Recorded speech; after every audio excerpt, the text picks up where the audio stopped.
2025. I'm Lawrence Ford here with Conscious Capital Foundation and my good friend, Tony. How you doing? I'm fabulous. You know, it was 1 year ago today that we met. Gosh, time goes by so fast. Yeah, isn't that crazy? Yeah. And we just jibed so tight. Yeah, we did. On the mission and what the world really needs as it relates to storytelling and media. And there's so much bad news out there today that there needs to be this channel for good news out there in the world. And so that was really our essence of combining. And this gentleman right here is the master at that and has dedicated so much of his life and time for good news. And the name of your company is? Good News Network. Imagine that. Yeah. So really fabulous. I know that we will continue to dance together and do some work together out there in the world. Before we go to the what, let's dig in a little bit more with the who. So why are you here on this earth? Well, you know, it's interesting. Since we met, I've been pondering that question of why me, why now? You know, and over those last years, it's been a mantra of mine because I believe that ultimately, if it was just to get married, raise the kids, do these things, I could have been born 1,000 years ago, 1,000 years from now, if that's all you're supposed to do.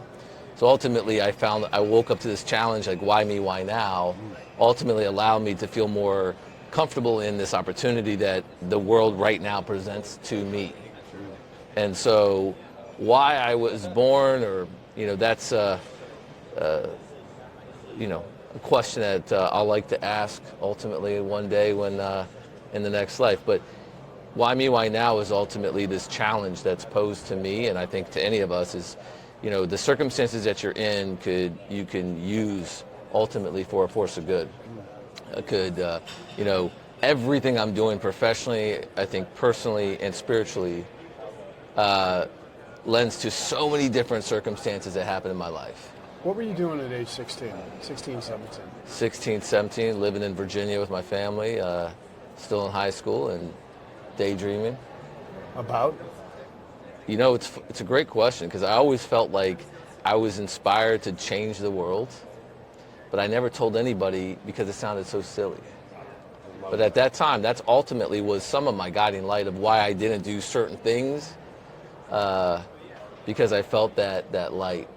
But I didn't really know what that meant. Yeah, so I think that was about the time, right, when you felt that, or became aware of that deep inspiration. And for sure. It's like, how the hell, I mean, teenagers forget it. I mean, you're not going to say that stuff, but you felt that light inside for sure, right? 100%. And you certainly, you know, expressing that and even understanding that is a different thing than being aware for maybe the first real time in your life, your gift. Yeah. Yeah? Does that feel right? It feels right. And ultimately, what happens is throughout life circumstances, you're able to go back to that and find ways, because we're human and we make mistakes and we're constantly being distracted. And so it's a daily repetition of reminding yourself of that light, of that purpose that you're trying to discover. And, you know, there's a lot of great sayings that, you know, quotes of, I can remember the days when I used to pray for what I have today. Right, the things we've constantly taken for granted. We're always wanting more. We're always wanting something. You know, we haven't quite achieved this. Where's that? But the fact that literally you and I have been speaking for a few minutes and we never asked our heart to beat. It just does. Or a breath to breathe. Or a breath to breathe, and the air and all. So these sound okay, but it actually, if you really self-reflect on this stuff, it's profound. Yeah. Because there's a lot of people while we're speaking whose hearts stop beating. Yeah. Right, and so ultimately, or those 70 trillion or so cells that dance in perfect harmony. And amazing amounts of gratitude. Yeah, exactly. Yeah. So, yeah, that's ultimately, you know, that guide has always been there in every single one of us. We just have to unearth it, so to speak. But yeah, I've been pondering that question, why me, why now? And what it's done is over this last year that I met you, oh man, the amount of confidence. You've been on fire, right? I really believe I've been on fire because I'm more concise. You are a spark. Yeah, I'm more concise. I'm more focused. Nice. And to be honest with you, turning down, I've never turned down more money in my life. Saying no is the hardest and the best thing. But it's been freeing. Actually, the hardest thing with me about turning down quote unquote opportunities is telling my people around me that trust me as a leader Yeah. that this is the best for us, and actually getting their advice. So I have never made a decision this year, because we're talking now about the last year. I haven't made one decision without really making sure that the team understood the reason why, and quite frankly, if they had other opinions, let me take it, because I'm human. I could be wrong on this, but thank God, they were like, no, we trust this gut, and it's led to so much other opportunity.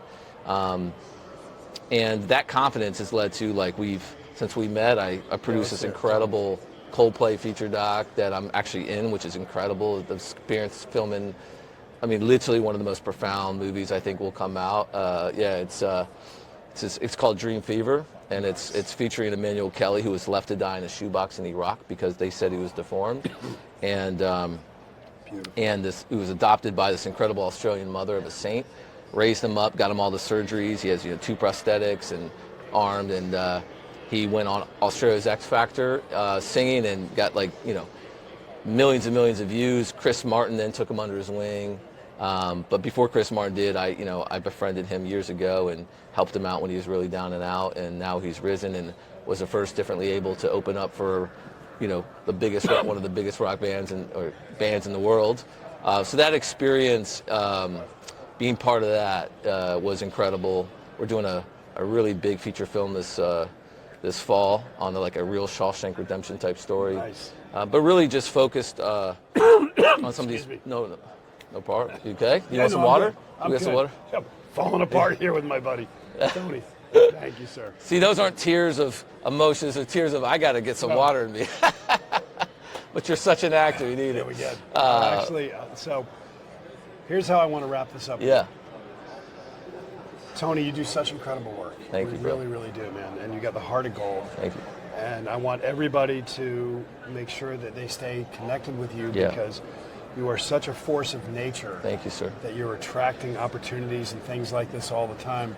So how do our listeners stay in touch with you? Hey man, just go to what I would tell everyone is, if you're on a treadmill in the morning at 5 o'clock after you prayed and meditated and drinking your great juice, but you're watching death, destruction, and mayhem on the news, you might as well be eating a big, juicy donut, because you'll enjoy it more than what you're consuming up here.